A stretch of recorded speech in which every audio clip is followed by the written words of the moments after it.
बिस्मिल्लाहिर्रहमानिर्रहीम। पाक garrison education system के अज़ीज़ तलबा व तालिबात अस्सलामु अलैकुम। स्टूडेंट, आज हम 9th क्लास की फ़िज़िक्स का chapter number 4 turning effect of force और उसका टॉपिक इक्विलिब्रियम जो है उसको डिस्कस करने जा रहे हैं।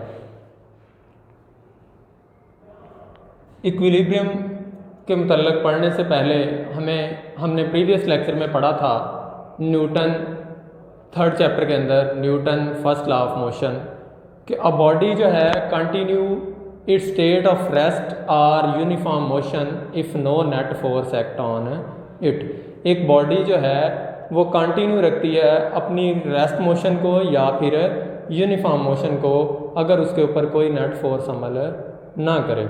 फॉर एग्ज़ाम्पल एक बुक जो थी, a book lying on a table, एक बुक जो टेबल के ऊपर पड़ी हुई है तो वो किस तरह से जो है वो रेस्ट में है, उसके ऊपर अगर कोई नेट फोर्स अमल नहीं करती, क्योंकि बुक जो है उसका वेट जो था वो वर्टिकली डाउनवर्ड एक्ट कर रहा था और उसको बैलेंस करने के लिए वो जो टेबल जिसके ऊपर वो पड़ी हुई थी वो टेबल जो था वो नॉर्मली रिएक्ट कर रहा था अपवर्ड डायरेक्शन में।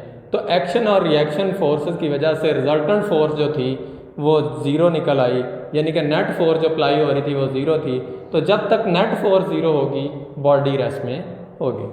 तो आइए हम देखते हैं इक्विलिब्रियम की define. A body is said to be in equilibrium, a body is said to be in equilibrium if no net force act on it. एक बॉडी जो है वो इक्विलिब्रियम में होगी, रेस्ट हालत में होगी if no net force act on it, अगर इसके ऊपर कोई नेट फोर्स अमल नहीं करती।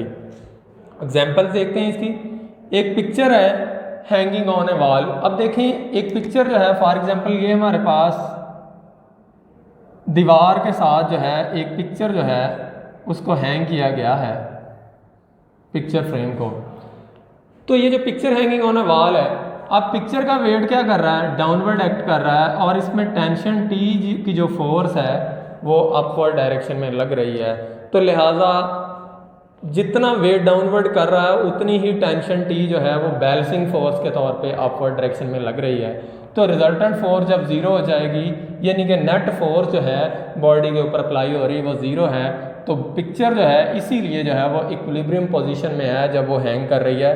वजह क्या है कि उस पे ऊपर जो नेट फोर्स है वो ज़ीरो है, क्योंकि जितना वेट डाउनवर्ड एक्ट कर रहा है उस वेट की फोर्स को बैलेंस करने के लिए टेंशन टी अपवर्ड डायरेक्शन में अप्लाई हो रही है। इसी तरह अब book lying on a table, अभी मैंने आपको एग्जांपल दी थी कि एक बुक जो है वो एक टेबल के ऊपर पड़ी हुई है, तो book lying on a table, तो बुक का वेट जो है वो क्या कर रहा है, डाउनवर्ड एक्ट कर रहा है और टेबल जो है वो नॉर्मली रिएक्ट कर रहा है ताकि फोर्स को बैलेंस करे। तो लिहाजा जब नेट फोर्स इसकी निकाली जाएगी तो एक्शन और रिएक्शन की फोर्स एक दूसरे को रिजाइल कर देंगी, तो हमारे पास नेट फोर्स यानी कि रिजल्टेंट फोर्स जो थी वो ज़ीरो निकल आई।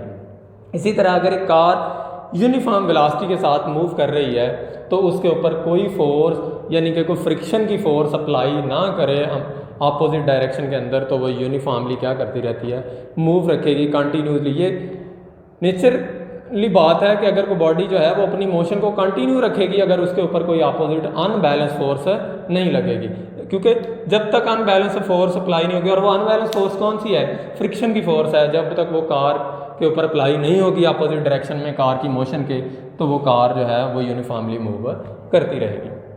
फॉर एग्जाम्पल जब तक हम ब्रेक नहीं अप्लाई कर देते, हम अपोजिट फ्रिक्शन की फोर्स, जब हम ब्रेक अप्लाई करते हैं तो हम उसके ऊपर कोई ना कोई opposite force net force apply करते हैं जो उसको अनबैलेंस करती है, उस फोर्स को यूनिफॉर्म वेलोसिटी से जो बॉडी मूव कर रही थी उसकी मोशन को वो क्या करती है, अनबैलेंस कर देती है। अब आगे बात आ गई कंडीशंस फॉर इक्विलिब्रियम। इक्विलिब्रियम में होने के लिए किसी बॉडी के लिए कौन सी शराइत लाजम होती हैं, तो याद रखें सबसे पहले तो दो कंडीशंस जो हैं यहाँ पर जो है वो इक्विलिब्रियम्स के लिए हम जो है अप्लाई करते हैं। एक है फर्स्ट कंडीशन ऑफ इक्विलिब्रियम और अदर है second condition of equilibrium for equilibrium. First condition of equilibrium की बात करते हैं यहाँ पे, तो फर्स्ट कंडीशन में कब बॉडी सेटिस्फाई होती है फर्स्ट कंडीशन ऑफ इक्विलिब्रियम से, अगर रिजल्टेंट फोर्स जो है acting on the body is 0। A body is satisfy, body satisfy होगी with first condition of equilibrium, यानी कि इक्विलिब्रियम फर्स्ट कंडीशन के लिए वो उसके ऊपर लागू होगी if the resultant of all force acting on it, अगर उस पर अमल करने वाली तमाम फोर्सेस का रिजल्टेंट 0 होगा तो बॉडी जो है वो इक्विलिब्रियम स्टेट में होगी। फॉर एग्जांपल आपके सामने एक ब्लॉक है, इस ब्लॉक के ऊपर जो है एक फोर्स F1 अप्लाई हो रही है, इसी सेम लाइन के ऊपर जो है अपोजिट डायरेक्शन में F2 फोर्स अप्लाई हो रही है। तो इसी तरह एक जो है वो लेफ़्ट टू राइट लग रही है फोर्स F3 लग रही है, और एक फोर्स लग रही है राइट टू लेफ्ट F4 लग रही है। तो इन तमाम फोर्सेस जो हैं जितनी F1 एक्ट कर रही है उतना ही नॉर्मली रिएक्ट F2 कर रही है। इसी तरह जितनी F3 जो है फोर्स अप्लाई हो रही है जिस मैग्नीट्यूड के साथ, उसी मैग्नीट्यूड के साथ F4 अप्लाई हो रही है। तो अगर इन तमाम फोर्सेस का रिजल्टेंट ले लिया जाए, रिजल्टेंट फोर्स क्या होती है? सम ऑफ ऑल फोर्सेस। तो वो उनका जो सम है वो 0 के इक्वल होगा। वो कैसे 0 के इक्वल होगा? फॉर एग्जांपल F1 जो है वो पॉजिटिव डायरेक्शन में लग रही है, तो F2 जो होगी वो किस डायरेक्शन में लग रही होगी? नेगेटिव डायरेक्शन में होगी। इसलिए ये दोनों फोर्सेस जो हैं इक्वल इन मैग्नीट्यूड होंगी बट अपोजिट इन डायरेक्शन हो सकती हैं। तो ये अपोजिट डायरेक्शन होने की वजह से F2 जो है उसका साइन नेगेटिव है। फॉर एग्जांपल ये भी हमारे पास 2 न्यूटन थी, F1 भी 2 न्यूटन है और F2 भी जो है वो भी 2 न्यूटन है। तो 2 - 2 इज इक्वल टू किसके आ गया? 0 के आ गया। तो हमारे पास अगर फोर्सेस का रिजल्टेंट जो होता है, एक्ट करने वाली फोर्सेस जो बॉडी के ऊपर एक्ट कर रही हैं, उनका रिजल्टेंट जो है वो अगर 0 के इक्वल आ जाता है तो बॉडी जो है satisfy first condition of equilibrium. याद रखें कि फर्स्ट कंडीशन के अंदर जो है फोर्सेस जो अप्लाई हो रही होती हैं बेशक वो अपोजिट डायरेक्शन में लग रही होती हैं बट सेम लाइन के ऊपर एक्ट कर रही होती हैं। अगर ये फोर्सेस सेम लाइन के ऊपर एक्ट ना कर रहे हों तो ये रोटेशन पैदा करेंगी, तो लिहाजा बॉडी फिर फर्स्ट कंडीशन से सेटिस्फाई नहीं हो सकती। तो इसके लिए हमें फिर जो है एक नई कंडीशन की डिमांड आ जाती है जिसको हम कह देते हैं सेकंड कंडीशन। उसके लिए हम बाद में डिस्कस करेंगे, पहले फर्स्ट कंडीशन जो है उसको अच्छी तरह से डिस्कस कर लें। अब क्लियर हो चुका है इस डायग्राम एग्जांपल से कि बॉडी जो है वो सेटिस्फाई होगी फर्स्ट कंडीशन ऑफ इक्विलिब्रियम से if resultant of all forces, तमाम फोर्सेस का रिजल्टेंट जो एक्ट कर रही हैं बॉडी के ऊपर वो इक्वल टू 0 होना चाहिए। इसी तरह अब हमने क्या कि n नंबर ऑफ एक्सप्लेनेशन वजाहत देखते हैं इसकी। तो अब हमने कहा कि n नंबर ऑफ फोर्सेस हैं हमारे पास। n नंबर फोर्सेस का मतलब होता है लातादाद फोर्सेस हैं, एक से ज़्यादा फोर्स हैं। तो हमारे पास ये 4 फोर्सेस थी, F1, F2 और F3 हमने जिनको कंसिडर कर लिया, ये एक्ट कर रही थी बॉडी के ऊपर। n नंबर फोर्सेस भी होती हैं, इससे ज़्यादा भी हो सकती हैं। n नंबर n नंबर का मतलब होता है एनी नंबर ऑफ फोर्सेस, तादाद में मैक्सिमम में जिनकी ला तादाद हो n नंबर तक, यानी कि इन्फिनिटी तक जो है वो फोर्सेस बहुत बड़ी तादाद में लग रही हैं। तो हम जो है उनका अगर रिजल्टेंट्स हम लेंगे तो वो F1 + F2 + F3 plus up to सोन, यानी कि इसका मतलब ये अप टू सोन का मतलब होता है कि ये सिलसिला फोर्सेस का चल रहा है जो अप्लाई हो रही हैं, हत्ता कि Fn इन्फिनिटी तक जितनी ज़्यादा से ज़्यादा मैक्सिमम फोर्सेस अप्लाई हो रही हैं, अगर उनका सम ले लिया जाए तो वो इक्वल टू 0 हो जाए तो बॉडी सेटिस्फाई होगी। तो याद रखो कि जो सम होता है फोर्सेस का, रिजल्टेंट जो होता है उसको समेशन से जाहिर करते हैं। समेशन ग्रीक वर्ड जो है सिग्मा से निकला है जिसके मानी होते हैं मजमूए के। तो लिहाजा समेशन ऑफ F का मतलब है कि तमाम फोर्सेस का मजमुआ तो वो किसके इक्वल होना चाहिए? 0 के, यानी कि रिजल्टेंट फोर्स को जो है वो इज इक्वल टू 0 होना चाहिए जो एक्ट कर रही है बॉडी के ऊपर। इसी तरह अगर हम देख लें कि ये जो फोर्सेस अप्लाई हो रही हैं, अगर फोर्सेस को उसके कंपोनेंट के अंदर डिवाइड कर दिया जाए तो first condition for equilibrium in term of x and y component of force acting on body.